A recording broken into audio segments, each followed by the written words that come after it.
Mas aí, o quanto que isso não tira a responsabilidade da própria pessoa sobre os atos? Por exemplo, você tem um adulto e um bandido, um adulto que é agressor dentro de casa, agride a esposa, ou alguma coisa do tipo. Aí você, por exemplo, essa pessoa é assim por causa daquilo. Mas e a responsabilidade desta pessoa? Ela não pode mudar isso? Como que funciona essa questão? Mas aí você está colocando uma questão do aspecto moral, né? Você traz uma questão do aspecto moral, né? Então, quando eu estou falando de progressão traumática, a gente está falando de alguma coisa que não esbarra naquilo que entra para o mundo do perverso, né? Então, um indivíduo que mata o outro, um indivíduo que abusa sexualmente do outro, a gente está falando aí de perversão, né? Mas isso não pode ser justificado por ele está fazendo isso porque quando ele era pequeno aconteceu isso e isso. Sim, veja, dependendo da perversão, dependendo da organização psíquica, nós vamos sim justificar pelo que o que aconteceu durante a vida dessa pessoa, dependendo ali. Mas, particularmente, eu acredito que nós sempre vamos ter o poder de decisão, sempre. Você pode ter o poder de decisão no aspecto de perceber, isso que eu estou fazendo não é o ideal. Então, eu preciso crescer, eu preciso pedir ajuda, eu preciso estudar, eu preciso me movimentar. Ela né? vai ter aquela propensão, agir daquela Isso. forma, mas ela pode ir se construindo. Ela pode. De um modo geral, nós seres humanos, a gente precisa ter esse caminhar para se autoconstruir. Por quê? Porque vamos partir de um princípio. É impossível nós termos um ser humano completamente saudável psiquicamente, em sua essência, no seu desenvolvimento. Então, de um modo geral, nós sempre temos um espaço de crescimento. E a gente precisa entrar nessa caminhada de crescimento existencial, de autoconhecimento, de dar conta das minhas dores para que eu não projete as minhas dores no outro, né? Então, nós temos esse poder de decisão desse crescimento.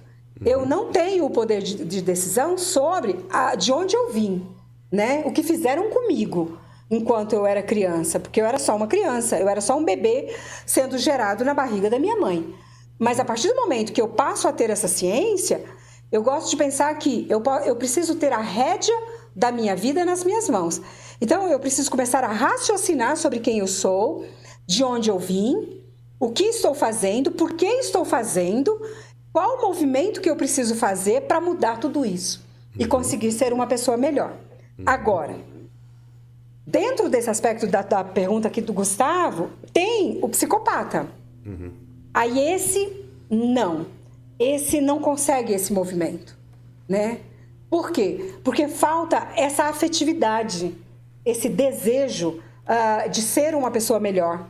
E a ideia de que do vínculo com o outro, da afetividade pelo outro, o único de todos esses aí que a gente está falando que não tem essa possibilidade de fazer esse movimento de crescimento, infelizmente, é o psicopata. E o psicopata, né? Ele pode ser traumatizado ou ele é imune a essa questão?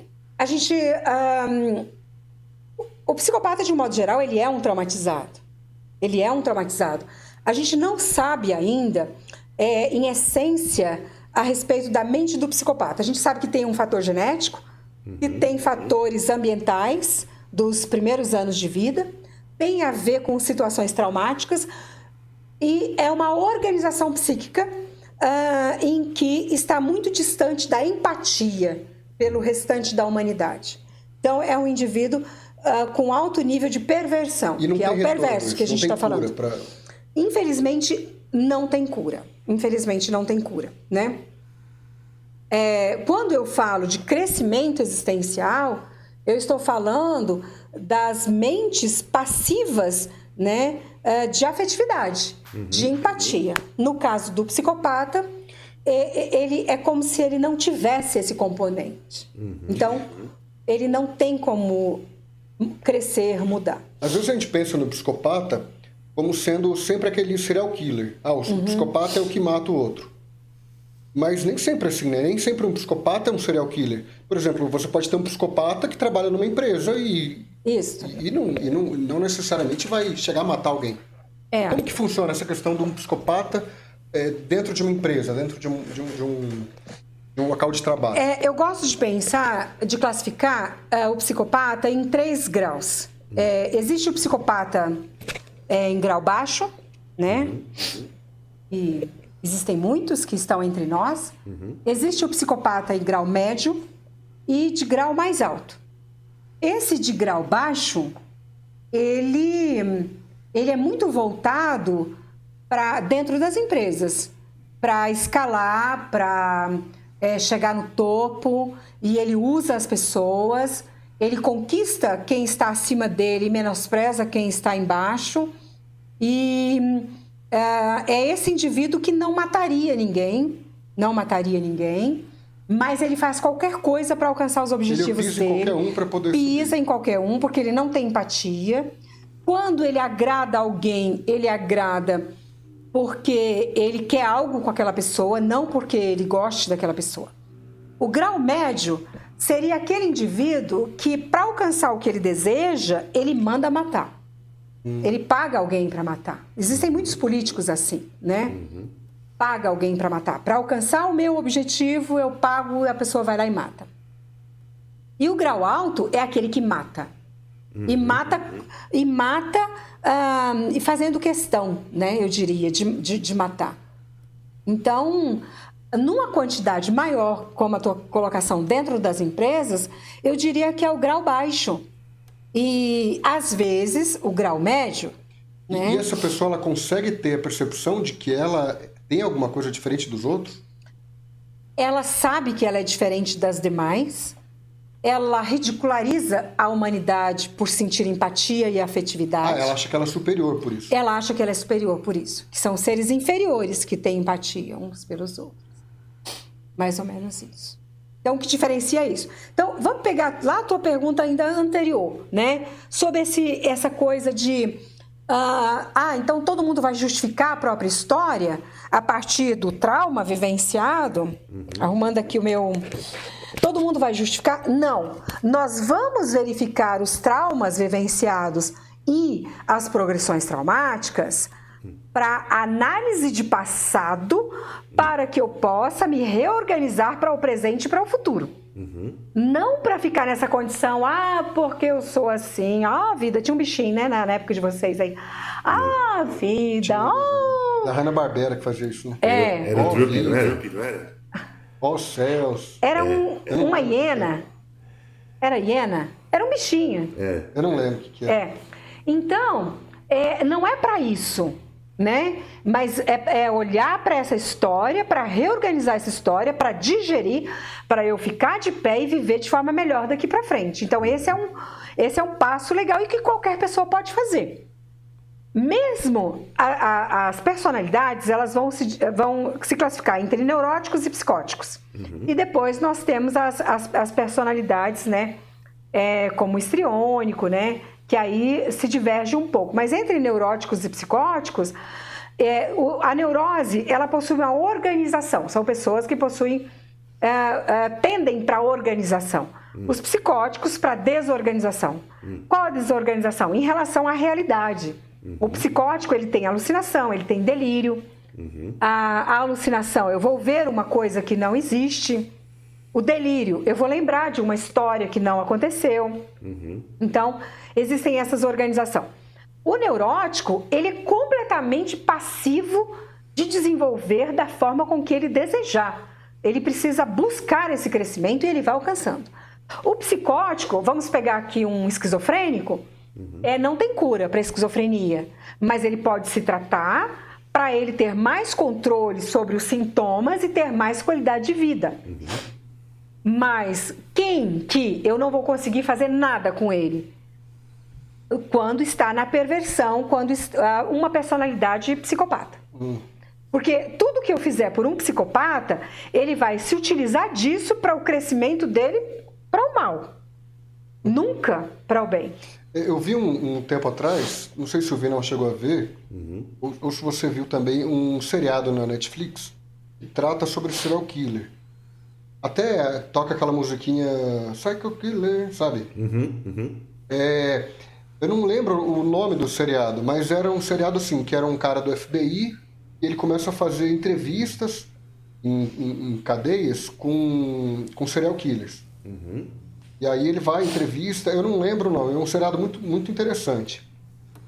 E aí é interessante que ele, por exemplo, primeiro, eles chegam em dupla lá, em policial, e acho que ele é da área, esse policial é da área de psicologia, e ele chega para fazer entrevista com os psicopatas, e o psicopata inverte a situação. Ao invés deles começarem a fazer entrevista, é o psicopata que toma conta da entrevista e ele que começa a fazer entrevista com os policiais. Não é o Mindhunter. É Mindhunter, isso mesmo. É isso mesmo. E aí, uma coisa interessante... Eu não assisti. Por exemplo, dá pra ver que eles são muito inteligentes. Só que tem umas questões assim, por exemplo, por que você matou aquela mulher? Porque eu não lembro agora os fatos corretos, mas vou colocar um qualquer aqui. Porque ela estava vestida de vermelho. Isso. E aí, eu estava sentado lá e eu pensei assim, a primeira pessoa que passar aqui vestido de vermelho é porque ela quer morrer. Mas peraí, ela é tão inteligente, mas parece que tem uma hora que... Por que ela achou que... Não, na verdade, é uma justificativa lógica que ele arruma para matar. Para dizimar. É uma regra. Então, não é uma questão de falta de inteligência. É uma questão de mecanismo para justificar e método de ação também, né? E tem umas coisas, tipo, do nada, assim, porque... eu mato, se a pessoa fizer assim, eu mato. Sim. Se a pessoa apertar minha mão e na hora de me cumprimentar, apertar a mão de leve demais, aí eu vou querer matar ela. Isso. Ele estabeleceu isso como padrão. Eu já tive uma experiência, bem no começo da minha carreira como psicóloga, de atender um psicopata, serial killer. E ele marcou o horário e a gente era orientado sempre para ter a secretária, né? Para avisar que, se caso começasse a demorar, pedir socorro, né? A sessão não acaba. Isso. E ele procura e ele já diz logo, olha, eu vim porque eu precisava falar com alguém e eu escolhi uma psicóloga, marquei horário com você, porque eu queria contar. E aí ele começa a contar os assassinatos que ele cometia. Caramba. E era um pouco dentro, exato, desse esquema aí que o Gustavo coloca. Para ele entrava no carro dele, escolhia um barzinho de São Paulo, e ele ficava olhando para o barzinho, marcava uma cadeira do barzinho e dizia, quem sentar naquela cadeira, eu vou perseguir e vou matar. E aí ele narrou umas 4 pessoas que ele matou nesse esquema. E depois que ele narrou, eu tinha as orientações ali da faculdade, né? E aí eu disse para ele, bom, você veio porque precisava compartilhar o que você fez. Você já compartilhou e o seu tempo já acabou. E aí ele levantou e foi embora. E por que ele precisa compartilhar se ele não tem empatia? Tem uma coisa muito interessante, não é pela empatia. Tem um momento que eles começam a tentar deixar rastros daquilo que eles fizeram, né? E eles mesmos começam a fazer uma certa denúncia como um jogo. Do tipo o assassino que retorna no lugar do assassinato? Isso. É quase mais uma vaidade. É quase uma vaidade. Falou tudo. Exatamente. No caso, como esse psicólogo, ele tem que ficar... Não, tem que levar isso para frente? O psicólogo, ele tem alguns princípios éticos, né? E a gente precisa fazer denúncias. Se eu atender, por exemplo, uma pessoa menor e essa menina estiver grávida e ninguém da família sabe, ninguém sabe, eu preciso orientar essa menina a contar para a família, preciso estar presente. Então, tem algumas coisas que a gente é obrigado a interferir por questões éticas. Quando existe a questão de vidas em jogo, quando existe questões de saúde em jogo, né? Aí é um princípio ético que a gente precisa. Do contrário, nós não podemos falar, né? No sentido de denunciar diretamente a pessoa e o conteúdo é a ética do trabalho.